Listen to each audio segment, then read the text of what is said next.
ওয়াসলিহু লিবাসাকুম, তোমাদের লিবাসটাকে, পোশাকটাকে পরিপাটি করে নাও। পোশাকটাকে কি করে নাও? পরিপাটি করে নাও।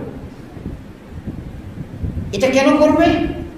হাত্তা তাকুনু কাআন্নাকুম শামাতুন ফিন নাস, যেন তোমাদেরকে দেখনেওয়ালারা তোমাদেরকে দেখতেই যেন তোমাদেরকে মানুষের অনেক সৌন্দর্যের মাঝে, কারণ অনেক সুন্দর চেহারায়, সুন্দর চেহারার মাঝে যদি একটা তিলক থাকে, একটা তীর থাকে, এই সৌন্দর্যটা বাড়ায় না কমায়? রাসূল আরবি সাল্লাল্লাহু আলাইহি ওয়াসাল্লাম বলেন হাত্তা তাকুনু কাআন্নাকুম শামাতুন ফিন নাস, যেন তোমরা মানুষদের মাঝে তিলক সমতুল্য হয়ে যাও। কি স্মার্টনেস! দূর থেকে আসছে। এক হাদিসে আসছে রাসূল আরবি সাল্লাল্লাহু আলাইহি ওয়াসাল্লাম সফর থেকে আসলে তিনি মসজিদে, মহল্লার মসজিদে এক রাত্র স্টে করতেন। তিনি যখনই আসতেন আগে ঘরে যেতেন না মসজিদে যেতেন? কথা বলে না, কোথায় যেতেন? মসজিদে যেতেন। সাহাবায়ে কেরাম বলেন, ইয়া রাসূলুল্লাহ, এতদিন পরে আসলাম, বিবি বাচ্চা ছাইরা আবার মসজিদে থাকা খুব কষ্টের। রাসূল আরবি সাল্লাল্লাহু আলাইহি ওয়াসাল্লাম বললেন যে দেখো, আমরা যে আসবো এটা তো আমাদের বিবি বাচ্চারা কেউ জানে না। কেউ জানে? এটা তো জানে না। তো যাদের বিবি আছে, আমরা 1 মাস 2 মাস থেকে নেই, সফরের হালতে ছিলাম, বিবিদেরও তো কিছু পরিষ্কার পরিচ্ছন্নতার ব্যাপার আছে, আছে না? নাই আভ্যন্তরীণ। তো তারা তো জানে না। যখন আমরা আমাদের মসজিদে অবস্থান করলাম তখন আমাদের বাচ্চা কাচ্চারা আসবে, আমাদের সাথে দেখা হবে, তারপরে আমাদের বিবিরা জানবে, তারা তাদের পরিষ্কার পরিচ্ছন্নতাটা সেরে নিবে, পরিপাটি ঘরটা পরিপাটি করে নিবে, ময়লাযুক্ত কাপড় টাপড় থাকলে, চাদর থাকলে এগুলো পরিষ্কার করে নিবে। তারপরে তোমরা যখন আগামীকালকে যাবে তো তুমি ঘরের সব কিছু বিবি সহ সবাইকে সুন্দর দেখতে পাবে। এটা কি তোমাদের ভালো লাগবে না? ইয়া রাসূলুল্লাহ, হ্যাঁ এটা তো অবশ্যই। আগেকার যুগে কি আমরা মোবাইলে বলে দিতে পারতাম? 100 বছর আগে, 30 বছর আগে বাংলাদেশে মোবাইল ছিল? তো বলে দেওয়ার তো কোনো পদ্ধতি ছিল না, আমরা আসতেছি, কালকে আসবো, পরশু আসবো। দেখেন কি সুন্দর ব্যবস্থাপনা, যে আমরা যেন এই একটা রাত, 2 মাস থাকছো বাইরে মুসাফির হালতে, জেহাদের অবস্থানে, এই একটা রাত আর একটু কষ্ট করো। কারণ তুমি তোমার বিবিকে, তুমি তোমার সন্তানগুলোকে জানতাম দেখতে তোমার ভালো লাগবে না, তখন বিবির উপরে রাগ উঠবে, বাচ্চাগুলোকে এভাবে রাখছো, ঘরটা এই অবস্থা কেন? তুমি এখানে অবস্থান করে ঘরের মানুষদেরকে সুযোগ করে দাও, তারা যেন নিজেদেরকে পরিচ্ছন্ন করে নেয়, ঘর দূর বাচ্চা কাচ্চাগুলোকে যেন একটু পরিপাটি করে রাখে। নিজেদের ব্যাপারেও বলে দিলেন, তোমরা একটু সুন্দর করে সাজগুজ করে নাও, তোমাদের বাহনটাকে, তোমাদের রেহালকে, তোমাদের লিবাসকে, এগুলো সুন্দর করে পরিপাটি করে নাও, যেহেতু তোমরা তোমাদের ভাইদের কাছে যাবে। ইসলামের শিক্ষা। তারপরে আম্মাজান আয়েশা কি বলেন শুনুন, সুবহানাল্লাহ। আম্মাজান আয়েশা রাদিয়াল্লাহু তাআলা একবার বলেন, তিনি বলেন যে রাসূল আরবি সাল্লাল্লাহু আলাইহি ওয়াসাল্লামকে, তার সাথে সাক্ষাতের জন্য একদল মানুষ আমাদের ঘরের বাইরে দাঁড়িয়েছিল। রাসূল আরবি সাল্লাল্লাহু আলাইহি ওয়াসাল্লাম এটা জানতে পারলেন। জানতে পারার পরে তিনি কি করলেন, তিনি রেডি হয়ে, আমার ঘরে এক সাইডে একটা বালতিতে পানি রাখা ছিল, ওই বালতিতে যেখানে পানি রাখা ছিল ওই পানির সামনে গিয়ে নিজের চেহারাটা দেখছে আর নিজের চেহারাটাকে পরিপাটি করে নিচ্ছে। সুবহানাল্লাহ। এই পানির ভিতরে তাকালে দেখা যায় না? ঘরে হয়তো আয়না ছিল না, ঘরে কি ছিল না, হয়তো ওই সময়টাতে কোনো আয়না ছিল না। তো তিনি কি করলেন, যে একদম মানুষ আসছে আমার সাথে সাক্ষাৎ করতে, তো আমি একটু পরিপাটি হয়নি, সুন্দর হয়নি, তো সুন্দর আমি নিজেকে নিজে দেখে কিভাবে? আয়নাতে। তো হয়তো রাসূলুল্লাহ সাল্লাল্লাহু আলাইহি ওয়াসাল্লামের ঘরে ওই সময় আয়না ছিল না, তো তিনি কি করলেন, তাৎক্ষণিক বালতির মধ্যে পানি ছিল, ওই পানিটার সামনে গিয়ে নিজের চেহারা ধরছে, ধইরা নিজে একটু সুন্দর করে পরিপাটি হচ্ছে। আম্মাজান আয়েশা বলেন, ইয়া রাসূলুল্লাহ, আপনিও কি এমনটি করেন? কেন করবো না? হ্যাঁ অবশ্যই, মানুষের সামনে গেলে তোমরা পরিপাটি হয়ে যাবে। আর এই সৌন্দর্যতা, ইন্নাল্লাহা জামিলুন ইউহিব্বুল জামাল, নিশ্চয়ই আল্লাহ নিজে সুন্দর, আর মহান রব্বুল আলামিন তিনি সৌন্দর্যতাকেও পছন্দ করেন।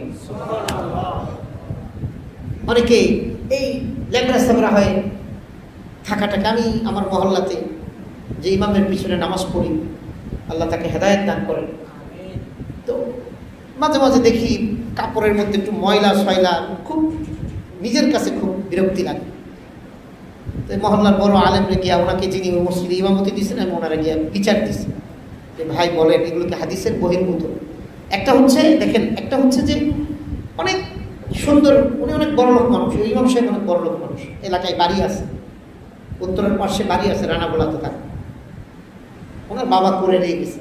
আচ্ছা, উনি চাইলে উনি সুন্দর জামাও বানাইতে পারেন। আচ্ছা, সুন্দর জামা কে পরবে না পরবে এটা নিয়ে ইসলামের কোনো কথা নেই। যার সামর্থ্য থাকে পরবে, যার সামর্থ্য থাকে পরবে, এটা ব্যাপারে হাদিসে আসছে। কিন্তু যার সামর্থ্য নেই তে না পড়লে অসুবিধা নেই। কিন্তু পরিপাটি আর সৌন্দর্য করে থাকাটা, এ ব্যাপারে যদি উল্টাপাল্টা করে, এ ব্যাপারে ধরার কোনো অনুমোদন আছে এবং এ ব্যাপারে তাকে কথা বলার অনুমোদন আছে। কথা বুঝেন না? ওনার কাপড়ে ময়লা লেগে থাকে। আমি বললাম যে উনি সারাদিন উনি 2-3টা চাকরি করেন, 2-3টা আবার ব্যবসাও করেন, কি বলবো এগুলো। তো যাক, ইমাম সাহেবের কথা যেহেতু বলছি, আমাকে দেখবে, এখানে মুসল্লিদেরকে কেউ না দেখলে ইমামকে সবাই ফলো করে। সুন্দর জামা বানাবে না বানাবে এটা নিয়ে আমার কোনো কথা নেই। কাপড় যদি তালি দেওয়া থাকে, সেলাই করা থাকে, এটাও আমার কোনো কথা নেই। আমার কথা হচ্ছে কাপড়ের মধ্যে ময়লা থাকতে পারবে না। কথা বলছে, ইসলাম পরিষ্কার করে বলছে, আর তহুর শাতরুল ঈমান, পরিচ্ছন্নতা এটা ঈমানের অঙ্গ। আপনি পরিচ্ছন্ন নেই, আপনি ইমাম সাহেব মানুষ। পরে আমি ওই মাওলানা সাহেবকে বলেছি, ভাই ওনার গায়ের মধ্যে ময়লা কাপড় নিয়ে উনি নামাজে দাঁড়াবেন। উনি ঢাকাতে যান, প্রতিদিন ডিউটি করেন, আবার এসে নামাজ পড়েন, ময়লা কাপড়, কাপড়ের মধ্যে আমি নিজে ময়লা দেখছি। আমার তো রুচি লাগে না ওনার পিছনে নামাজ পড়তে। তো ওনাকে এক ড্রেস কাপড় উনি ইয়ে করতে পারেন। আমি উত্তরা থেকে আসি, আমি প্রতিদিন ব্যাগে করে কাপড় নিয়ে আসি, কারণ আমি জানি যে আসার পথে আমি হোন্ডা চালায় আসি, আমার পরিষ্কার, আমার পুরো শরীর ময়লা হয়ে যায়, ধুলাবালিতে একবারে অস্বস্তি লাগে আমার। তা আমি আমার ব্যাগে করে সুন্দর কাপড় নিয়ে আসি, আইসা এখানে মুয়াজ্জিন সাহেবের রুমে আমি আমার কাপড়টা, ড্রেসটা চেঞ্জ করি। এই জিনিসগুলো তো আমাদের খেয়াল রাখা উচিত। ইসলাম পরিচ্ছন্নতাকে, সৌন্দর্যটাকে, আপনার যতটুকু আছে, আমার যতটুকু আছে, এতটুকুই যেন কি হয় বলেন, পরিষ্কার সৌন্দর্য। এখন একটা কথা আছে, লুকিং অ্যান্ড প্রেজেন্টেশন। একজন মানুষ, তাকে দেখতে সুন্দর লাগে এবং তার উপস্থাপনাটা ভালো, এই মানুষ মানুষের কাছে সম্মানিত হয়। লুকিং মানে দেখতে শুনতে তার ভুল ধরা যায় না, দেখতে শুনতে তার ভুল ধরা যায় না। মোজ বড় হয়ে রয়েছে, এই দাড়ি মারি উল্টাপাল্টা হয়ে রয়েছে, চুলমুল এওলা ঝাউলা রয়েছে, এটা কি দেখতে ভালো লাগে? দেখতে ভালোর অর্থ ও কালো না সুন্দর এটা না। কালো না সুন্দর এটা তো আমাদের বানানোর কোনো ক্ষমতা নেই। কিন্তু আমরা তো দাড়িকে পরিপাটি রাখার ক্ষমতা আছে নাকি? দাড়ি আঁচড়ানোর শক্তি আমাদের নাই, চুল আঁচড়ানোর শক্তি নাই, মাথায় একটু সুন্দর টুপি পরার শক্তি নাই, একটা পাগড়ি বাঁধার শক্তি নাই আমাদের। এগুলো তো আমাদের আছে। দুঃখজনক, আল্লাহ আমাদের হেদায়েত দান করুন। তো রাসূল নবী সাল্লাল্লাহু আলাইহি সাল্লাম তিনি বললেন যে দেখো, ইন্নাল্লাহা জামিল, নিশ্চয়ই আল্লাহ সৌন্দর্যকে, ইন্নাল্লাহা জামিলুন ইউহিব্বুল জামাল, নিশ্চয়ই আল্লাহ তিনি নিজে সুন্দর, আর তিনি সৌন্দর্যটাকে কি করেন, পছন্দ করেন। সুবহানাল্লাহ। তাহলে রাসূল নবী সাল্লাল্লাহু আলাইহি সাল্লাম পোশাকের ব্যাপারে যদি এই গুরুত্ব দেন, তো জবানের ব্যাপারে গুরুত্ব দিয়েছেন না দেন নাই বলেন?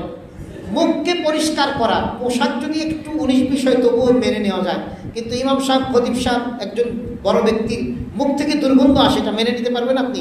আপনি প্রথমে আপনার মনের ভিতরে আপনি কত বড় খাটাস একটা লোক, ফালতু একটা লোক, এই লোকটা ব্রাশ পর্যন্ত করেন। রাসূল আরবি সাল্লাল্লাহু আলাইহি ওয়াসাল্লাম কিভাবে ব্রাশ করতে, মেসওয়াক কত রকম করতেন, চলেন হাদিসগুলো জানেন। মেসওয়াকের ব্যাপারে আল্লামা ইবনুল মুলাক্কিন রাহমাতুল্লাহ তিনি একটি কিতাব লিখেছেন, যে কিতাবের নাম হচ্ছে আপনার আল বাদরুল মুনির। সুবহানাল্লাহ বলেন। ইবনে মুলাক্কিন রাহমাতুল্লাহ আল বাদরুল মুনির কিতাবে মিসওয়াক করার ব্যাপারে 100টি হাদিস আছে। কথা বলেন একটু সুবহানাল্লাহ বলেন।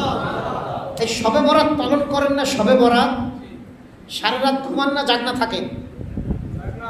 হাওয়া কই না, আমি তো কই না যে সারা রাত খান না, জাগনা থাকেন। আমি কইছি ঘুমান না, জাগনা থাকেন, জাগ্রত থেকে। কেন? ক্ষমা পাওয়ার জন্য না আল্লাহর কাছে? আল্লাহ যেন এই রাতে মাফের কথা আসছে, আল্লাহ যেন মাফ করে দেয় আমাদের। আল্লাহর কাছে মাফের আশায় আমরা কি করি? জাগনা থাকি।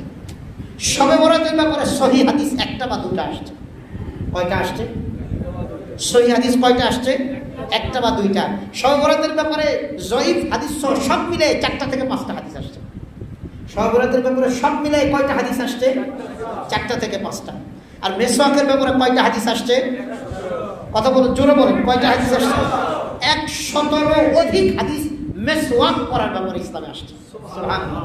তাহলে কি হাদিস যদি কম আশা বেশি আশা নিয়ে যদি আমরা কম্পেয়ার করি, তো শবে বরাত গুরুত্ব বেশি না মেসওয়াকের গুরুত্ব বেশি? মেসওয়াকের গুরুত্ব বেশি না? সুবহানাল্লাহ। অথচ আমরা মেসওয়াক আজকে আমাদের কাছে সবচেয়ে অবহেলিত সুন্নাহ। চলেন রাসূলুল্লাহ সাল্লাল্লাহু আলাইহি ওয়াসাল্লাম তিনি কি বলছেন দেখুন। রাসূল আরবি সাল্লাল্লাহু আলাইহি ওয়াসাল্লাম সারা জীবন মেসওয়াক করেছেন, সারা জীবন মেসওয়াককে গুরুত্ব দিয়েছেন। মেসওয়াকের গুরুত্ব দিতে দিতে দিতে দিতে দিতে দিতে তিনি যেদিন মারা যাবেন, যখন ইন্তেকাল করবেন, দুনিয়া থেকে চলে যাবেন আল্লাহর সান্নিধ্যে, তার দুনিয়ার জিন্দগি তার শেষ কথা ছিল জনগণের জন্য, উম্মতের জন্য শেষ কথা ছিল আসসালাতু আসসালাত ওয়া মা মালাকাত আইমানুকুম, আসসালাতু আসসালাত ওয়া মা মালাকাত আইমানুকুম। আমার উম্মত নামাজকে ঠিক রাখো, নামাজকে ঠিক রাখো, নামাজের ব্যাপারে যত্নবান হও। আর তোমাদের যারা অধীনস্থ আছে ও উম্মত, তোমাদের অধীনস্থদের ব্যাপারে তোমরা দায়িত্বশীল হও, বা তোমরা তোমাদের অধীনস্থদের ব্যাপারে তোমরা মায়াশীল হও, তাদের ব্যাপারে তোমরা একটু দয়াশীল হও, তাদেরকে গরু ছাগলের মতো খাটবেও না। অধীনস্থ যারা, গোলামবাদী যারা, চাকর নৌকর যারা, তাদের ব্যাপারে দয়াশীল হও, আর নামাজের ব্যাপারে যত্নশীল হও। এই দুটি কথা সর্বশেষ কথা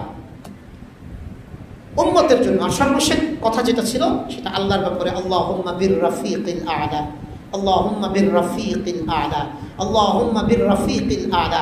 এর আগে ছিল ইন্না লিল মাউতি সাকারাত, আল্লাহুম্মা ইন্নী আলা গামারাতিল মাউত, আল্লাহুম্মা ইন্নী আলা সাকারাতিল মাউত, ইন্না লিল মাউতি সাকারাত। বারবার বলছিলেন আহা মৃত্যুর অনেক যন্ত্রণা আছে, মৃত্যুর অনেক কষ্ট আছে, ইন্না আল্লাহ মৃত্যুর অনেক যন্ত্রণা, মৃত্যুর অনেক কষ্ট, এই কথা বারবার বলছিলেন। এই কথাটা বলছেন, মৃত্যুর যন্ত্রণা হচ্ছে, তারপরে তিনি বলছিলেন আল্লাহুম্মা ইন্নী, আল্লাহুম্মা বির রাফিকিল আ'লা, আল্লাহ আমার প্রিয় বন্ধুর সাথে, আল্লাহ আমার প্রিয় বন্ধু তোমার সাথে তুমি আমাকে মিলিয়ে নাও। এই কথাটা বলছিলেন আম্মাজান আয়েশাকে। এই কথাটা বলা অবস্থায় তিনি ইশারা করছিলেন, আমাকে এরকম করছে, আমাকে মেসওয়াক দাও, মেসওয়াক। আম্মাজান আয়েশা মেসওয়াক দিচ্ছেন, মেসওয়াক চাবাইতে পারছিলেন না, এত দুর্বল হয়ে পড়ছে শরীর। আম্মাজান আয়েশাকে বলবি ইশারা করলেন, তিনি মেসওয়াকটা চিবিয়ে দিলেন। আম্মাজান আয়েশার কোলে মুখে মাথা হেলান দিয়ে আছেন উনি, আম্মাজান আয়েশা রাদিয়াল্লাহু তাআলা আনহা, তিনি মেসওয়াকটা চাবিয়ে দিলেন। রাসূলুল্লাহ সাল্লাল্লাহু আলাইহি ওয়াসাল্লাম তিনি মেসওয়াকটা নিয়ে এরকম মেসওয়াক করতে করতে আল্লাহুম্মা বির রাফিকিল আ'লা, আল্লাহুম্মা বির রাফিকিল আ'লা, আল্লাহুম্মা বির রাফিকিল আ'লা, এই কথাগুলো বলতে বলতে দুনিয়া থেকে বিদায় নিয়েছে। তার কথা ছিল সর্বশেষ উম্মতের জন্য আসসালাতু ওয়া মা মালাকাত আইমানুকুম, নামাজে যত্নশীল হও, দাসী অধীনস্থদের সাথে সদাচরণ করো। আর আমল ছিল, সর্বশেষ আমল ছিল মিসওয়াক। রাসূল আরবি সাল্লাল্লাহু আলাইহি ওয়াসাল্লাম দুনিয়ার জিন্দগিতে শেষ কথা ছিল নামাজ আর দাসীদের ব্যাপারে দয়াশীল, আর শেষ আমল ছিল কি? নামাজ, রোজা, হজ, যাকাত। শেষ আমল কি ছিল? আরে জোরে বলেন না, কি ছিল? মিসওয়াক ছিল। মিসওয়াক আমাদের বাপ দাদারা করেছে। কার কার বাপকে দাদাকে নিয়মিত মিসওয়াক করতে দেখেছেন? একটু হাত উঠান তো। মুরব্বীরা উঠাইতে পারবেন। আমার বাবাকে সারা জীবন মেসওয়াক করতে দেখেছি। কিন্তু আমরা এই ডিজিটাল পোলাপান হয়ে শহরে থাকি, কিন্তু মেসওয়াকটা ব্যবহার করি না। চলুন রাসূল আরবি সাল্লাল্লাহু আলাইহি ওয়াসাল্লাম মেসওয়াকের ব্যাপারে তিনি কি বলেছেন। আন আবি উমামাহ রাদিয়াল্লাহু তাআলা আনহু আন্না রাসূলুল্লাহ সাল্লাল্লাহু আলাইহি ওয়াসাল্লাম তাসাওয়াকু ফাইন্নাস সিওয়াক মাজহারাতুন লিল ফাম মারদাতুন লির-রাব ওমা জাআনি জিবরিল ইল্লা আওসানি বিস-সিওয়াক হাত্তা লাকাদ খাশিতু আন ইফরাদা আলাইয়া ওয়া আলা উম্মতি ওয়ালাউলা আন্নী আখাফু আন আশুক্কা আলা উম্মতি লাফারাদতুহু লাহুম ওয়া ইন্নী লাস্তাকু হাত্তা লাকাদ খাশিতু আন উখফিয়া মাকাদিমা। রাসূল আরবি সাল্লাল্লাহু আলাইহি ওয়াসাল্লাম বলেন, মিসওয়াক, তাসাওয়াকু, তোমরা মিসওয়াক করো, তোমরা মিসওয়াক করো। ফাইন্নাস সিওয়াকা মাতহারাতুন লিল ফাম, নিশ্চয় মিসওয়াকটা হচ্ছে তোমার মুখের পবিত্রতা, পরিচ্ছন্নতা আনয়ন করে। এটা মিসওয়াক করাটা হচ্ছে মুখের পরিচ্ছন্নতা, পবিত্রতা আনয়নকারী। আর এতটুকুতেই ক্ষান্ত নয়, এই মেসওয়াকটা হচ্ছে স্বয়ং মহান রব্বুল আলামিনের সন্তুষ্টির কারণ। মুখ পরিষ্কার হবে, খুশি হবেন কে? আল্লাহ। আরো জোরে বলেন, কে খুশি হবেন? আল্লাহ। আমা জাআনি জিবরিল ইল্লা আওসানি বিসওয়াক। জিবরিল আমার কাছে যখনই আসতেন তখনই মেসওয়াকের কথা বলতেন, মেসওয়াকের কথা বলতেন, মেসওয়াকের কথা বলতেন। এত পরিমাণ মেসওয়াকের কথা বলেছেন যে আমি আশঙ্কা করছিলাম যে আমার সামনের মারির দাঁতগুলো ক্ষয়ে যায় কিনা, এবং আমার উম্মতের যদি কষ্ট না হতো, উম্মতের ব্যাপারে যদি আমি ভয় না পেতাম, তাহলে উম্মতের উপরে মেসওয়াক করাটাকে ফরজ করে দেওয়া হতো। গত জমাতে বলেছিলাম যে জিনিসটাকে বলা হয় এটা করা হতো, কিন্তু দয়া কারণে করা হয়নি, সেই জিনিসের গুরুত্ব আল্লাহর কাছে অপরিসীম। মানদণ্ডে ফরজ, ওয়াজিব, সুন্নতে মুআক্কাদা না হলেও সেটার গুরুত্বটা আল্লাহর কাছে অনেক বেড়ে যায়। দেখুন, মেসওয়াক করাটা হচ্ছে সুন্নতে মুআক্কাদা। মেসওয়াক করাটা কি?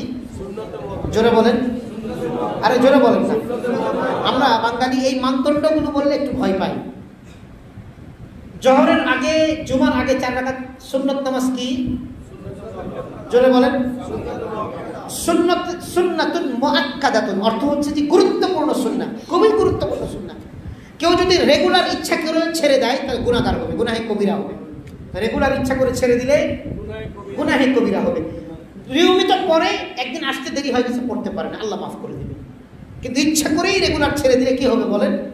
গুনাহে কবিরা হবে। এটাকে বলা হয় সুন্নতে মুআক্কাদা।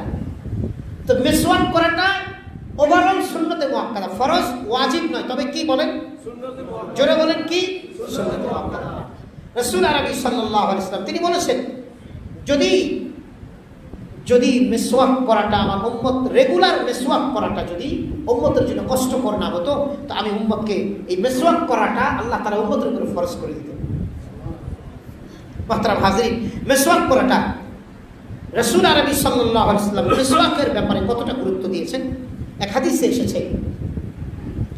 আম্মা জান আয়েশা সিদ্দিকা রাদিয়াল্লাহু তাআলা আনহা একদম সাহাবী বললেন, রাসূলুল্লাহ সাল্লাল্লাহু আলাইহি ওয়াসাল্লামের ঘরে প্রবেশের পরে প্রথম আমল কি ছিল?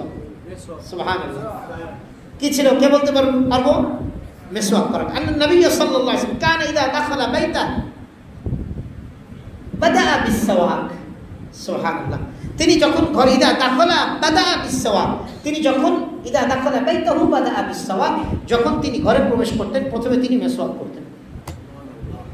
সুবহানাল্লাহ বলুন। কারণ অনেক সময় বাহিরে আমরা এমন কিছু খাই, হয়তো আমরা ব্রাশ করতে টাইম পাই নাই, মিসওয়াক করতে কি পাই নাই, সময় পাই নাই। তো ঘরে যাওয়ার পরে আমার বিবি সবচেয়ে আমার কাছে, আমার বাচ্চারা আমার কাছে, আমার বাচ্চাকে একটা চুমু দিলাম, ছোট বাচ্চাকে, বিবির কাছে গেলাম, তো মুখ থেকে দুর্গন্ধ আসলে বিবির কি ভালো লাগবে? কথা বল, ভালো লাগবে? হয়তো ভয়ে বা মহাব্বতে বা স্বামীর মর্যাদার কারণে কিছু বলবে না, কিন্তু তার ভিতরে খুব বিরক্তি লাগবে যে লোকটা একটা ফালতু লোক, ভিতরে খারাপ লাগবে যে লোকটা মুখে দুর্গন্ধ নিয়ে আমার কাছে আসে। বাচ্চাগুলো বাবা হিসাবে কিছু বলবে না, কিন্তু একটা খারাপ ধারণা করবে। রাসূলুল্লাহ সাল্লাল্লাহু আলাইহি ওয়াসাল্লাম আমাদেরকে শিক্ষা দিলেন যে ঘরে এসে তিনি মিসওয়াক করতেন, তার মুখে কোনোদিনও কখনোই দুর্গন্ধ হয়নি। আরে মুখে প্রস্রাব পায়খানা ঘামের তো মেশকা আম্বরের চেয়ে ঘামের ঘ্রাণ বেশি ছিল। এক সাহাবী তার ঘাম শরীর থেকে ঝরছে, হাদিসে আসছে, তার মেয়ের বিয়ে, তো তিনি আইসা একটা শিশি দিয়ে ঘামগুলো এগুলো নিচ্ছে। কালকে আমার ঘরে আমার মেয়ের বিয়ে, তো আমি একটা আতর নিতেছি, আতর। তার শরীরের যদি এই ঘ্রাণ হয় তো মুখের সুঘ্রাণটা কত বেশি ছিল। তারপরেও তিনি এত পরিমাণ মিসওয়াক করেছেন। চলেন তারপরে তার রাসূল আরবি সাল্লাল্লাহু আলাইহি ওয়াসাল্লাম, বুখারীর হাদিস, বুখারীর 880 নম্বর হাদিস, রাসূল আরবি সাল্লাল্লাহু আলাইহি ওয়াসাল্লাম তিনি বলেছেন, জুমার দিনে প্রত্যেকের জন্য 4টি কাজ করা অপরিহার্য। ওয়াজিব শব্দটা এসেছে, হাদিসে এসেছে ওয়াজিব করা হয়েছে। জুমার দিনে গোসল করা, জুমার দিনে গোসল করা 3টি, এই হাদিসের 3টির কথা এসেছে। জুমার দিনে 1 নম্বর গোসল করা, 2 নম্বর মিসওয়াক করা, অর্থাৎ গোসলের আগে মিসওয়াক করে নিলে হবে, এখানে সিরিয়ালটা 19-20 করলে অসুবিধা নেই।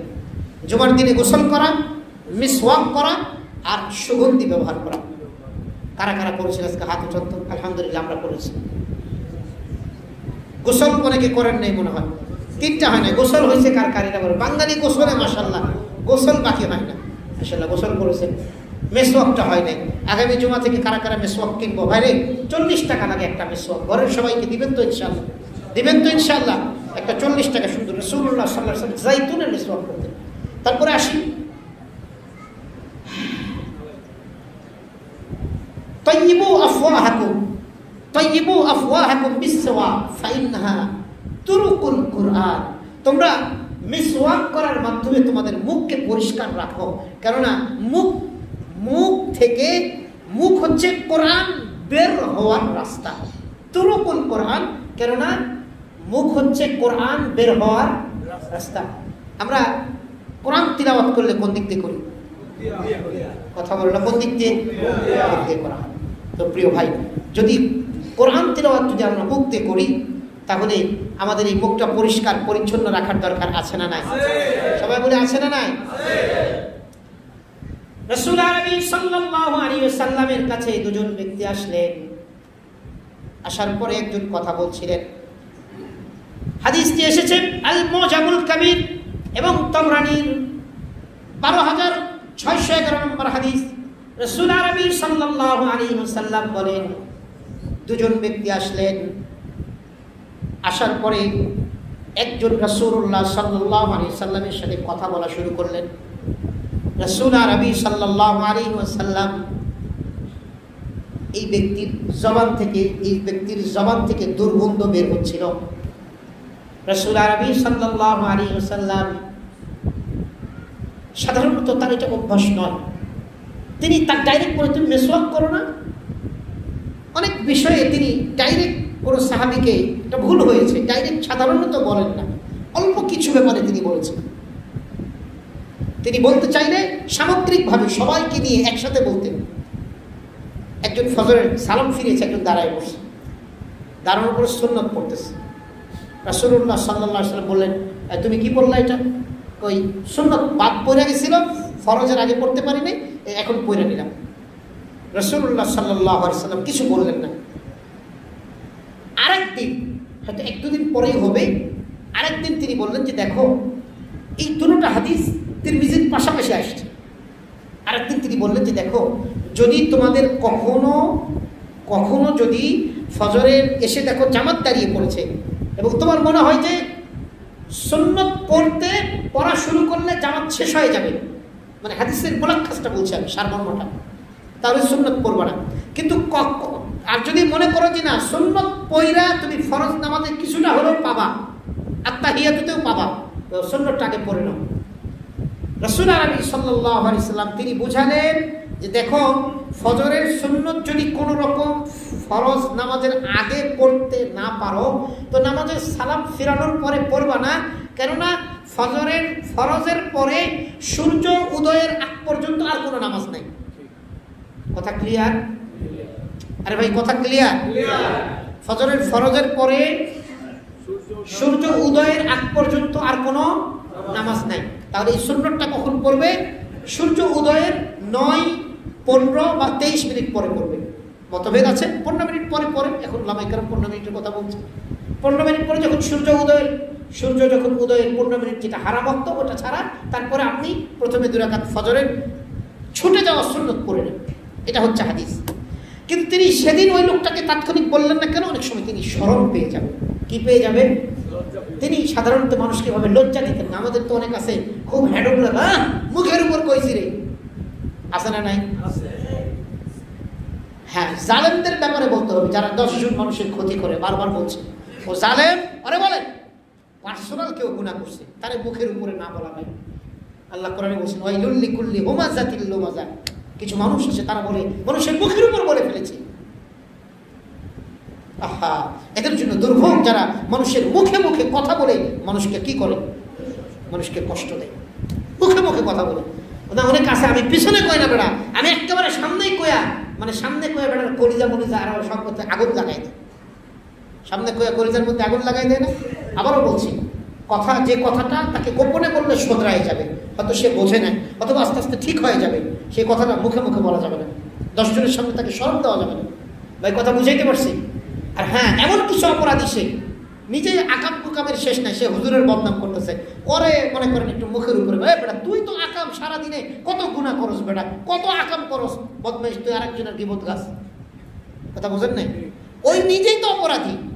এই অবস্থায় যদি বুঝেন যে না, এই অবস্থায় বললে সে মোটামুটি একটু লজ্জা পায়, ঠিক হয়ে যাবে, তাহলে বলেন। কিন্তু মানুষকে মুখে মুখে অনেকে আসে না যে বাঁশ দিয়ে একবারে খাড়া করে দেয়, বাঁশ টাস দিয়া মুখের উপরে বাঁশ দেয়, এটা কোরআন নিষেধ করছে, এটা মানুষ অনেক কষ্ট পায়। রাসূল আরবি সাল্লাল্লাহু আলাইহি সাল্লাম তিনি ওই সাহাবীকে কিন্তু এটা বলে ফেললেন, এই তুমি মেসওয়াক করো না, এত মুখের দুর্গন্ধ আসছে। ইয়া রাসূলুল্লাহ, আমি তো মেসওয়াক করি, কিন্তু আমি 3 দিন থেকে অনাহারে আছি। কয়দিন থেকে অনাহারে আছি? 3 দিন থেকে অনাহারে আছি। এটা আমার মুখের দুর্গন্ধ নয়। দেখবেন রোজার দিনের শেষ বিকেলে মুখ থেকে একটা গন্ধ আসে, ওটা মুখের ওটা পাকস্থলী থেকে গন্ধ আসে। পাকস্থলী খালি হয়ে গেলে মুখের একটা দুর্গন্ধ হয়। কথা বুঝাইতে পেরেছি? আর আল্লাহ তাআলা ওই মুখের দুর্গন্ধের ব্যাপারে, রোজাদারের মুখের দুর্গন্ধের ব্যাপারে কি বলছে? তার মুখের দুর্গন্ধটা আমার কাছে মিশকে আম্বরের চেয়েও বেশি সুঘ্রাণ। এটা ভালোবাসা।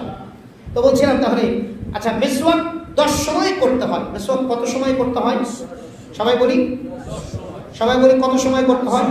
1 নম্বর নামাজের সময়। রাসূল আরবি সাল্লাল্লাহু আলাইহি সাল্লাম বলেছেন যে আমি আমার মনে চাইতো উম্মতের কষ্ট না হলে প্রত্যেকের জন্য নামাজের আগে মেসওয়াক করাটা ফরজ করে দেওয়া হতো।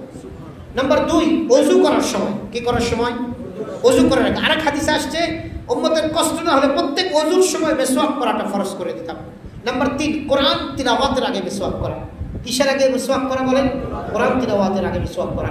নাম্বার 4, রাসূল আরবি সাল্লাল্লাহু আলাইহি সাল্লাম যখনই ঘুম থেকে উঠতেন মেসওয়াক করতেন। যখনই ঘুম থেকে উঠতেন প্রথম কাজ কি ছিল? মেসওয়াক করতেন।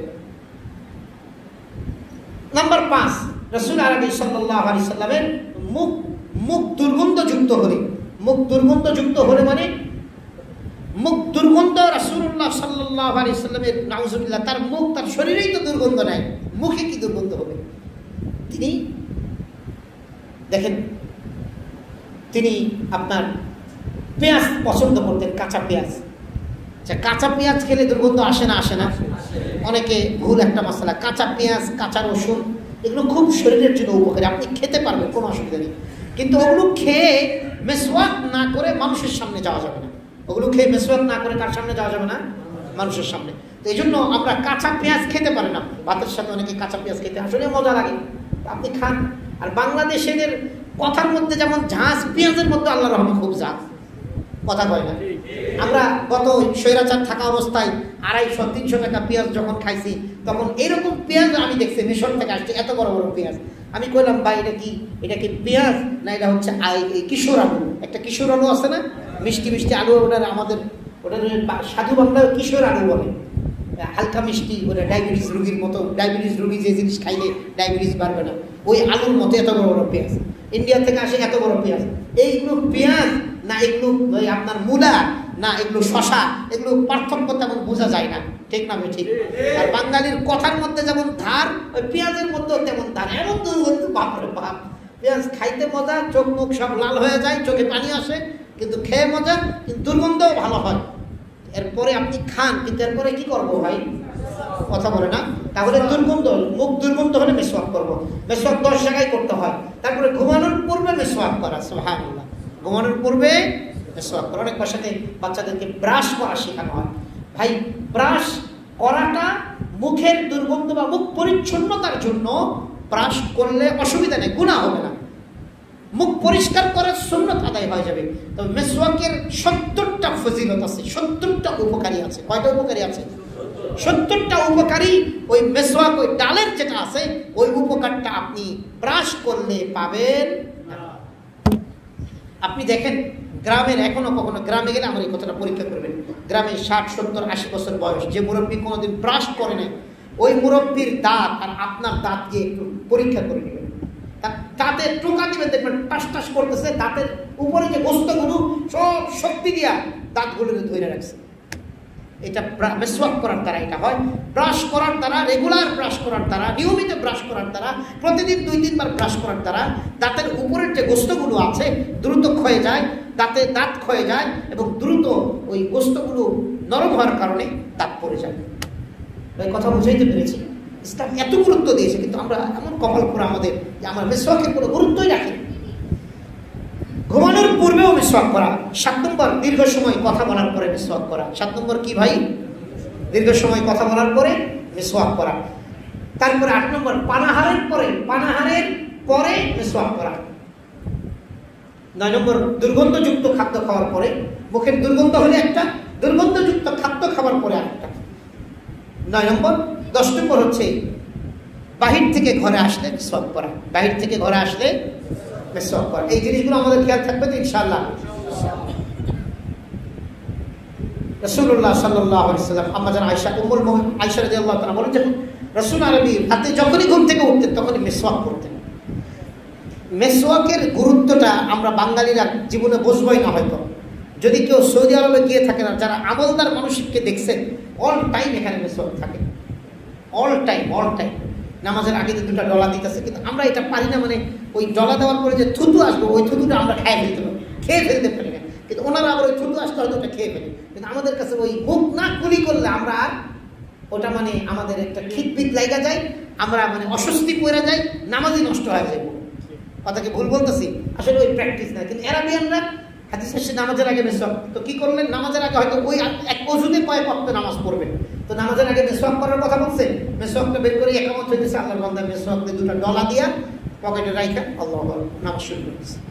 ঘুমানোর আগে ডলা দিয়া আবার ঘুমিয়ে পড়ছে, ঘুম থেকে উঠে প্রথমে মিসওয়াকটা ডলা দিয়া আবার মনে করে অন্য কাজ করতেছে। তো এটা তাদের অভ্যাস হয়ে গিয়েছে। এটা উত্তম, এটা অনেক দামি কাজ। রাসূল আরবি সাল্লাল্লাহু আলাইহি ওয়াসাল্লাম তিনি বলেন, নবীদের 4টি সুন্নাত ছিল। নবীদের একটা হাদিসে এটা আসছে যে সমস্ত নবীদের 4টি বা 5টি সুন্নাত, আর একটা হাদিসে 10টির কথা এসেছে। সমস্ত নবীদের 4টি সুন্নাত ছিল, সব নবীরা এই কাজগুলো করেছেন। নাম্বার 1, লজ্জা করা। অন্য বর্ণনায় খতনা করা। লজ্জা করা সব নবীদের এটা সুন্নাত, এটা তাদের অভ্যাস ছিল। সুন্নাহ মানে নিয়ম, সুন্নাহ মানে অভ্যাস। রসুলের সুন্নাত মানে কি? রসুলের নিয়ম, রসুলের অভ্যাস। সমস্ত নবীরা কি করতেন? লজ্জা করতেন। কি বলেন? আপনার কোনো বাচ্চা লজ্জাশীল, তার লজ্জা কখনো ভাঙাবেন না। একটা বাচ্চা আপনার বেগানা, আপনি পর্দা করেন না, মেয়েটা পর্দা করতে চাচ্ছে, বেগানা পুরুষের সাথে সামনে যেতে চাচ্ছে না, আপনি কোন তোর চাচা আইছে, কাকা আইছে, হুদা কিসের কাকা, কি করে চাচা, আপনি তো চাচা কাকা কয়ে নিলেন, ওই লোকটা আপনার মেয়ের বদ নজরে দেখতেছে। কিরে ভাই, কথা বোঝেন না? আছে না এরকম শয়তান? আরে এই শয়তান আছে সমাজে। আপনি তারে বন্ধু করে ঘরে নিলেন, আপনার মেয়েটার দিকে সে বদ নজরে তাকাইতেছে। হাই কি এগুলো? আপনার বিবির দিকে সে বদ নজরে তাকাইতেছে, দরকার কি আছে? ভিতরে রাখেন মহিলাদের।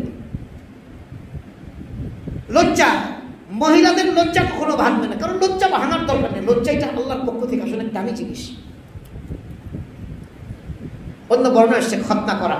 সমস্ত নবীদের খতনা করা নয়, নবীদের খতনা অবস্থায় আল্লাহ দুনিয়াতে পাঠান। সমস্ত 1,24,000 নবী সকলকে আল্লাহ তাআলা কি অবস্থায় দুনিয়াতে পাঠাইছেন? খতনা অবস্থায়, সুন্নাত দেওয়া অবস্থায়। কথা বুঝাইতে পেরেছি? নাম্বার 2, সুগন্ধি ব্যবহার করা। সব নবীরা কি করতেন? আর জোরে বলেন না ভাই। আমি বলেছিলাম যে আমাদের মসজিদে একটু সুগন্ধির জন্য একটা সুগন্ধি দানি কিনা, একবার বলছিলাম। মাত্র 5-7 হাজার টাকা হলেই পাওয়া যাবে। কিনবেন না আপনারা? আসেন, কেউ আসেন? 1-2 হাজার টাকা করে দিয়ে আমার নাম, যদি মনে চাই তো আমাদের নামাজের পরে দিয়ে, জুমার দিন আমরা একটু জ্বালাই দিলাম, মাগরিবের আগে একটু যা, পুরো মসজিদটা ঘ্রাণ হয়ে যাবে। এটা উচিত মসজিদ কমিটির পক্ষ থেকে, মসজিদের টাকা দিয়ে কিনা। কিন্তু আমাদের মসজিদের সব কিছু হয়, কিন্তু সুগন্ধিটা লাগানো হয় না। আরবের মসজিদে আপনি প্রথমে ঢুকলে ঘ্রাণে আপনার মনটা ভরে যাবে। সৌদি আরবে গেছেন আপনারা, এখানে আসেন না কেউ ভাই? যারা গেছেন মসজিদে ঢুকে, আঞ্চলিক কোনো মসজিদে ঢুকলে প্রথমে কি পাওয়া যায় বলেন? ঘ্রাণে মসজিদ ভরপুর। আর আমাদের মসজিদে ঘ্রাণে মনে করেন মানুষের ঘামে টামে স্যাঁত কি বলতে পারবো। এই জন্য মসজিদে, এটা আমি কমিটিকে বলছি, আপনারা আমার থেকে পরামর্শ নিয়ে এটা ক্রয় করেন।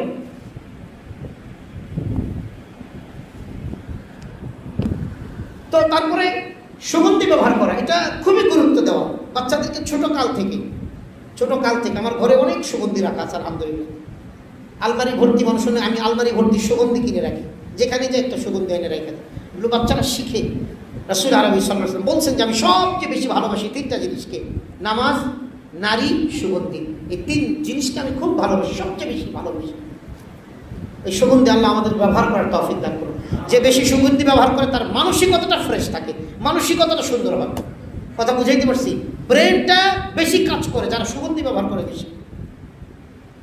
প্রতি মাসে অন্তত একটু সুগন্ধি কিনে 100 টাকা হলেই পাওয়া যায়। দূরে যাইতে হবে, আমাকে মুয়াজ্জিন সাহেব বিক্রি করে মাশাআল্লাহ, ওনার থেকে নিয়ে আপনি একটু কম টমায় দিবেন, ঠিক আছে, মুসল্লিতে কম লাভ করবেন একটু। এই চিন্তা করবো হুজুর হাদিয়া মাদিয়া দেয় না, কি কম লাভ করতাম, আল্লাহ যা করছে আয়ানে পরে দেখা যাবে। তো যাক, সুগন্ধি এটা খুব গুরুত্বপূর্ণ একটি বিষয়। 3 নম্বর মিসওয়াক করা। সমস্ত নবীরা কি করেছেন? কথা বলেন না, কি করেছেন? নাম্বার 4 বিয়ে করেছেন। সব নবীরা, 2জন নবী ছাড়া না 1জন নবী ছাড়া সব নবীরা কি করেছেন? এখন ওই নবী এসেও দুনিয়াতে বিয়ে করবেন। যে নবীর কথা বলছি বিয়ে করেন নাই, উনিও দুনিয়াতে ঈসা আলাইহিস সালাম বিয়ে কইরা আকাশে ওঠেন নাই, বিয়ে না করে আকাশে আল্লাহ উঠাই দিয়েছেন। উনি যখন আবার দুনিয়াতে আসবেন তখন আল্লাহ তাকে বিয়ে করাই দেবে, তার বাচ্চা কাচ্চাও হবে। কথা বুঝাইতে পেরেছি? আল্লাহ তাআলা সব নবীদেরকে বিয়ে করাইছেন। বিয়ে এটার একটা সুন্নাহ। অনেকের বাবা মা পোলাপান বড় হয়ে যায়, 20 বছর 25 বছর 30 বছর, পোলাপান সব কিছু বুঝাই দেয় বাপ মারা যে আমার বিয়ের দরকার, কিন্তু বাপ মা খালি বোঝে না। এই না বুঝতে পরে গিয়ে আর এক বেডির লয়ে ভাগা বিয়ে, পরে বিয়ে নাই, ইজ্জত শুনো সব শেষ। আর একজনের বেডিরে ভাগা লয়ে গিয়া পরে বিয়ে করে নিজের ইজ্জত দিয়ে পোলাপানের ইজ্জত শেষ, দোয়া টোয়া সব শেষ। আরে ভাই বিয়ে করেন না, বিয়ে করলে কি হয়েছে? একজন মানুষ ঘরে বাড়বে, আল্লাহ বরকত দিবে, একজনের খাবার আল্লাহ বরকত দিয়ে দিবে ইনশাআল্লাহ।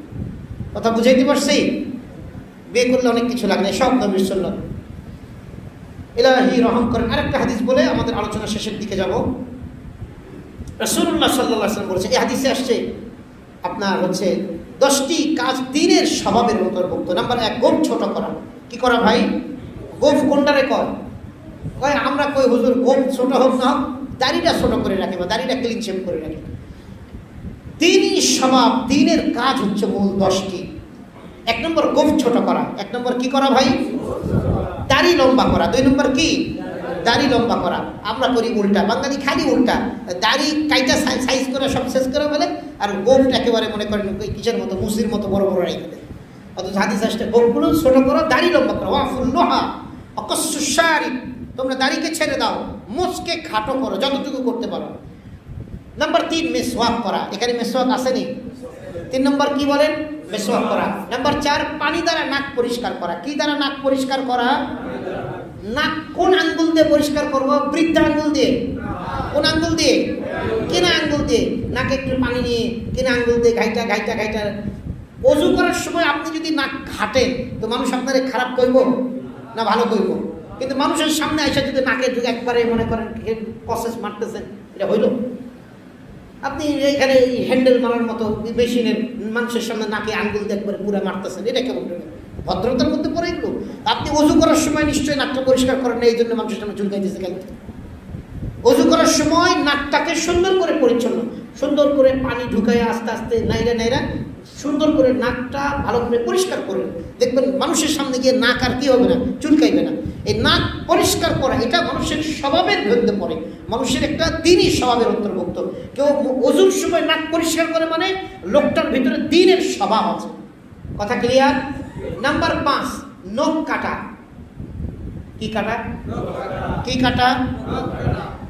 গতকালকে এক পত্রিকায় দেখলাম ওই ভদ্র 40 বছর থেকে নখ কাটে নাই। মানুষ না খাটাস? কথা বলে ওকে মানুষের মধ্যে পড়ে না খাটাসের মধ্যে পড়ে? এই বড় নখ পেছায়া পুছায়া দেখে আমার জিদ উঠে গেছে। বদমাইশ কোথাকার শয়তানের ভাই হয়ে বসে 40 বছর থেকে নখ কাটে নাই। এটা আবার পত্রিকাওয়ালারা কামার পাই না তো খায়া খুঁজা ভালো আমল না দিয়া ওই শয়তানের নখ টোক দিয়ে শয়তানের পত্রিকা দিচ্ছে। মানুষ খাটাসের ছবি তোমার দেওয়ার দরকার। নখ, হাত পায়ের নখগুলো কাটা, এটা প্রতি সপ্তাহে কাটা, বৃহস্পতিবার করে কাটা, জুমার দিনের প্রস্তুতির জন্য। ঠিক আছে ইনশাআল্লাহ? কোন দিন কাটা? সাহাবীরা বৃহস্পতিবারে নাক হাত পায়ের নখ কাটতেন, মোষ কাটতেন, অবাঞ্ছিত লোমগুলো কাটতেন। কোন বারে? বৃহস্পতিবারে। কিসের প্রস্তুতির জন্য? জুমার প্রস্তুতির জন্য। আপনি এই নিয়তে কাটলে বৃহস্পতিবারে ঠিকই পেয়ে যাবেন। নাম্বার 6, আঙ্গুল খেলাল করা। কি খেলাল করা? আঙ্গুল খেলাল করা, এটাকে বলে পায়ের আঙ্গুলগুলো, হাতের আঙ্গুলগুলো খেলাল করা, পানি দিয়ে খেলাল করা। এটা স্বভাবের অন্তর্ভুক্ত। 7 নম্বর, বগলের চুল উপরে ফেলা। বগলের চুল কি করা? উপরে ফেলা। এটা হাদিস বলে যে বগলের চুলটা উপরে ফেলানোর কথা বলে, এটা হাদিসে বলে। তো আমরা আসলে উপরাই না, মেজরিটি মানুষ করি, ওটাও করা যাবে, অসুবিধা নেই। তবে যদি সম্ভব হয় ওটা উপরায় ফেলানো। আবার যারা উপরায় ফেলে এদের আর একটা বদ স্বভাব, ওই মানুষজনের সামনেই আহারে একবার সেলুনে গেছি, এক লোক দেখি কাপড়টা খুললে এই বেড়ারে কাটটা দিই। আমি চিন্তা করলাম, আল্লাহ এগুলা কতটা রুচিহীন মানুষ। এই সেলুনে কি তো আল্লাহ হেফাজত করছে যে নিচের অংশ কাটা শুরু করতে বলেন। মানুষের এগুলা রুচি মুচি কতটা বেহায়া হলে, বেশরম হলে মানুষের সেলুনে মানুষ বসে আছে আমার সামনে, দেখে আমার খুব জিদ উঠে গেছে। খুব মানে এগুলো কোন পরিবেশ থেকে আসে? ঘরে বিবি আছে না, ঘরে লোকজন আছে না, ঘরে তুমি একা একই কাটো। তো বলছিলাম বগলের চুলগুলো উঠে ফেলায় কিছু আছে এই ঘরের মধ্যেও করে, পাকরুমেও করে, সব জায়গাতে খাবারের লগে মিলাই দেবো। আরে বাবার একটা নির্ধারিত বাথরুম আছে না, আপনি নির্ধারিত জায়গা দিয়ে উঠান। এটা উত্তম হচ্ছে উঠাই ফেলা। যদি উঠাইতে কষ্ট হয় পরিষ্কার করে রেজার দিয়ে, এটা ইসলামের স্বভাবের মধ্যে পড়ে। নাম্বার 8, গুপ্তস্থানের চুল কাটা। গুপ্তস্থানের চুলটাও সপ্তাহব্যাপী কাটা, না হলে 15 দিনে কাটা, না হলে 25 দিনে কাটা। 40 দিন পার করে ফেললে কেউ বলেছেন ইবাদত কবুল হবে না, আল্লাহর কাছে খুব অপছন্দনীয় এই কাজগুলো। কথা বুঝাইতে পেরেছি? উত্তম হচ্ছে যুবকরা একটু পরে কাটবেন, বিবাহ শাদী যারা করেছেন তারা ঘন ঘন কাটবেন। এটা কেন বললাম, এটা আমি কেনটা আর বলতে পারবো না, তবে এতটুকুই বলে রাখি যে আমরা যারা বিবাহ শাদী করি নাই তারা একটু ঘন কাটবো না, তারা একটু সময় নিয়ে কাটবো, 15 দিন 1 মাস, বাস 40 দিনের মধ্যে কেটে ফেলবো। আর যারা বিবাহ শাদী করেছি তারা ঘন ঘন কাটবো। এটা হিকমত আছে, এটা আর বলার দরকার নেই। তারপরে আপনার হচ্ছে গুপ্তস্থানের চুল কাটা। তারপরে গেল পানি দ্বারা ইস্তেঞ্জা করা। কিসের দ্বারা ইস্তেঞ্জা করবো ভাই? টয়লেট দ্বারাও ইস্তেঞ্জা করা যায়, পানি দ্বারাও ইস্তেঞ্জা করা যায়। টয়লেট পানি দুটোর দ্বারা ইস্তেঞ্জা করা যায়। ইস্তেঞ্জা করা মানে পরিচ্ছন্ন হওয়া। ইস্তেঞ্জা করা মানে কি? প্রস্রাব পায়খানা করে পরিচ্ছন্ন হওয়া। এটা 3টা পদ্ধতি। একটা শুধু টয়লেট পেপার দ্বারা করা যায়, নাম্বার 2 পানি দ্বারা করা যায়, নাম্বার 3 টয়লেট পেপার পানি উভয়ের দ্বারা করা যায়। তো আল্লাহ ভালোবাসেন কোনটা করলে? কোরআন দিয়ে বলেছিলাম আল্লাহ কোনটা করলে ভালোবাসে? টয়লেট পেপার এবং পানি। যে ব্যক্তি উভয়টা ব্যবহার করে আল্লাহ তাকে ভালোবাসে। নাম্বার 10 কুলি করা। কি করা ভাই? আল্লাহ আমাদের আমলের তৌফিক দান করুন, সবাই বলি আমিন। তাহলে ইনশাআল্লাহ আমরা মেসওয়াক করবো তো ইনশাআল্লাহ। মেসওয়াক করার দ্বারা দুনিয়াবি ফায়দা।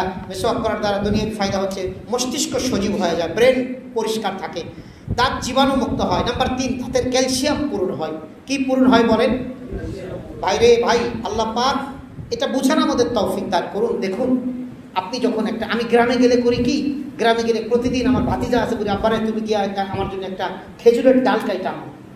ওই যে নগদ খেজুরের ডাল কাইটা যে মেসওয়াক করলে কি মজা যে লাগে, কি সুন্দর যে লাগে। আল্লাহু আকবার, আল্লাহু আকবার বলেন। আপনাদের বাড়ির কারো আশেপাশে গাছ থাকলে প্রতিদিন একটা বা 2 দিন পর একটা করে কাইটা করবেন ইনশাল্লাহ। এটা অনেক উপকার হবে। জীবাণু মুক্ত হয়ে যায়, ক্যালসিয়াম পূরণ হয়। 4 নম্বর দারিদ্রতা দূর হয়। কি দূর হয়? এটা 2-3 বার কোন কি দূর হয়? কারণ আমাদের অভাবের শেষ নাই, কিন্তু ভাবের অভাব নাই। কিসের অভাব নাই? ভাবের অভাব নাই। অভাব এই একদিন কইলাম এক জায়গায় যে ভাই আমরা নামাজের পরে জান্নাতে কিভাবে যাবে একটু সবাই বসে। দেখি 3 6 জন লোক বসছে। পরে চিন্তা করলাম যে এই পদ্ধতি নেওয়া যাবে না, আরেকটা পদ্ধতি। পরের জুমায় বললাম যে ভাই কে শর্টকাট পদ্ধতিতে ধনী কে হতে চান নামাজের পরে বসবেন। ওরে বাপরে বাপ, দেখি কেউ আর যায় নাই। কথা বুঝেন নাই? প্রথম জুমায় কইলাম যে শর্টকাট পদ্ধতিতে জান্নাতে কেমনে যাবেন, এই আমল দিব বসেন। তো 3 6 জন বসছে। আর পরের জুমাতে কি কইলাম যে শর্টকাট পদ্ধতিতে ধনী কে হবেন তারা বসেন, শিখাই দেব। দেখি কেউ আর ঘরের মসজিদ থেকে আর কেউ বাড়িতে যায় না, সব বসে রয়েছে। তো মাশাআল্লাহ, মানে ধনী হওয়ার কথা কইলে খালি সবাই বসে থাকে। তো দরিদ্রতা দূর হয়, পরিবারের সচ্ছলতা আসে মেসওয়াক করার দ্বারা। সুবহানাল্লাহ। হুজুর মেসওয়াকের লগে আবার টাকা পয়সা আসার সম্পর্ক কি? আরে ভাই, মেসওয়াকের লগে টাকা পয়সা আসার সম্পর্ক আছে না। আপনি মুখ পরিষ্কার করে আল্লাহরে ডাকবেন, মুখে দুর্গন্ধ নিয়ে আল্লাহরে ডাকবেন, আল্লাহ কোনটা খুশি হবে? পরিষ্কার মুখ। শারীরিক শক্তি বৃদ্ধি পায়, মনের প্রফুল্লতা আসে, স্মৃতি শক্তি বৃদ্ধি পায়, চেহারার সৌন্দর্য বৃদ্ধি পায়, দাঁতের মাড়ি শক্ত হয়, মুখের দুর্গন্ধ দূর হয়। আর একটা হাদিস বলে শেষ আলোচনা, রাসূল আরবি সাল্লাল্লাহু আলাইহি ওয়াসাল্লাম, তোমরা মিসওয়াক করো, কারণ যখন তোমরা নামাজে দাঁড়াও, সুবহান আল জামিউস সাগীর 775 নম্বর হাদিসের কিতাবে রাসূল আরবি সাল্লাল্লাহু আলাইহি ওয়াসাল্লাম আজীব হাদিস, ইযা কামা আহাদুকুম ইসাল্লি মিনাল লাইল ফালইয়াস্তাক, যখন তোমাদের কেউ রাত্রিকালীন নামাজে দাঁড়াবে সেজন্য মিসওয়াক করে দাঁড়ায়। কেন? ফাইন্না আহাদাকুম ইদা ক্বারা ফি সালাতিহি ওয়াদআ মালাকুন ফাহু আলাইহি ফিহি ওয়ালা ইয়াখরুজু মিন ফিহি শাইউন ইল্লা দাখালা ফামাল মালাক। সুবহানাল্লাহ, আজীব কথা। রাসূল আরবি সাল্লাল্লাহু আলাইহি ওয়াসাল্লাম বলছেন যে যখন তুমি নামাজে দাঁড়াবে, তো নামাজ দাঁড়ানোর পরে কোরআন শরীফ যখন তিলাওয়াত শুরু করবে, প্রত্যেক কোরআন তিলাওয়াতকারী মুখের সাথে একজন ফেরেশতা আইসা মুখ লাগায় দেয়। কি লাগায় দেয়? মুখ লাগায় দেয়। তো ফেরেশতা যেহেতু তুমি কোরআন পড়ার তোমার ভালোবাসায়, তোমার ওই কোরআনগুলো খাওয়ার লাইগা, কোরআনগুলো নিজের পেটে নেওয়ার লাইগা ফেরেশতা আইসা তোমার মুখের সাথে মুখ লাগায় দেয়।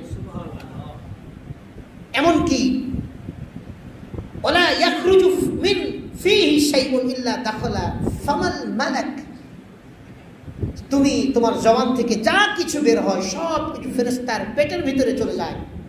আর এই অবস্থায় তুমি তোমার মুখটা যেন দুর্গন্ধ না থাকে, যেহেতু তুমি যখন কোরআন পড়ো এটা ফিল করেন না। আপনি যখন কোরআন পড়বেন নামাজে, তখন কি মনে করেন, আহারে আল্লাহ পাক মহব্বত করে আমার এই কোরআন তিলাওয়াতটা খাবার লাগে একজন ফেরেশতা পাঠায় দিয়েছে। সুবহানাল্লাহ। জামিউস সাগীর কিতাবের 775 নম্বর হাদিস আসছে, তোমরা মুখকে পরিষ্কার করে নাও, কেননা যখন নামাজে দাঁড়াও তখন একজন ফেরেশতা এসে তোমার ঠোঁটের সাথে ঠোঁট লাগিয়ে দেয়, তুমি জবান থেকে যা কিছু বের করো সবগুলো তার পেটের ভিতরে সে নিয়ে নেয়। সুবহানাল্লাহ। তাহলে প্রিয় ভাই, কারা কারা মিসওয়াক করবো ইনশাআল্লাহ একটু হাত উঠায়। শুধু নিজে করবো না, বিবিকে করাবো। আরে জোরে কর না, নিজে করবো না, বিবিকে করাবো। শুধু বিবিকে করাবো না, বাচ্চাদেরকেও করাবো। এই মসজিদ সাহেব আপনার কাছে মিসওয়াক আছে? শেষ হয়ে গেছে। আপনি আগামী 3 দিনের মধ্যে মিসওয়াক নিয়ে আসবেন। আগামী জুমার আগে আমার একটা হিসাব দিবেন যে কতজন মিসওয়াক বিক্রি হয়েছে, কতটা মেসওয়াক বিক্রি। আমি পার্সেন্টেজ চাইতেছি না, আমার খালি একটা হিসাব দিবেন। কথা বুঝাইতে পারছি? আর যতটুকু কম পারেন ভাইদের কম লাভ করে দিবেন, ঠিক আছে ইনশাআল্লাহ? তো ভাই নিবেন তো ইনশাআল্লাহ? আল্লাহকে খুশি করবেন তো ইনশাআল্লাহ? ভাই রে, রাসূল আরবি সাল্লাল্লাহু আলাইহি ওয়াসাল্লাম যারা রেগুলার মেসওয়াক করবে, আল্লাহ তাআলা তাদের মৃত্যুটা হবে ঈমানি মৃত্যু। তাদের মৃত্যুটা হবে ঈমানি মৃত্যু। কারা কারা চাই ঈমানি মৃত্যু বরণ করবো ইনশাআল্লাহ? তাহলে শর্ত হচ্ছে মিসওয়াক করে যাব। রাসূল আরবি সাল্লাল্লাহু আলাইহি ওয়াসাল্লাম তার জীবনের শেষ আমল কি ছিল? নামাজ। আরো জোরে বলতে হবে, কি ছিল? তার জীবনের শেষ আমল ছিল রোজা। আল্লাহ তুমি আমাদের জীবনের শেষ আমলটা যেন, প্রতিদিনেরই শেষ আমলটা, প্রতি সময়ের শেষ আমলটা, মৃত্যুর আগের মুহূর্ত যেন আমাদের শেষ আমলটা মিসওয়াকের, রাসূলের এই সুন্নাত দ্বারা হয়। সবাই বলি আমিন। যথাযথ মিসওয়াক করার আল্লাহ তৌফিক দান করুন। সবাই বলি আমিন। ওয়া আখিরু দাওয়ানা আলহামদুলিল্লাহি রাব্বিল আলামিন। যারা কবুল জুমা পড়ে নেই, কবুল জুমা যারা সুন্নাত পড়ে নেই, সুবহানাল্লাহি ওয়া বিহামদিহি, সুবহানাকাল্লাহুম্মা ওয়া বিহামদিকা, আশহাদু আল্লা ইলাহা ইল্লা আনতা আস্তাগফিরুকা ওয়া আতুবু ইলাইক। সুবহানা রাব্বিকা রাব্বিল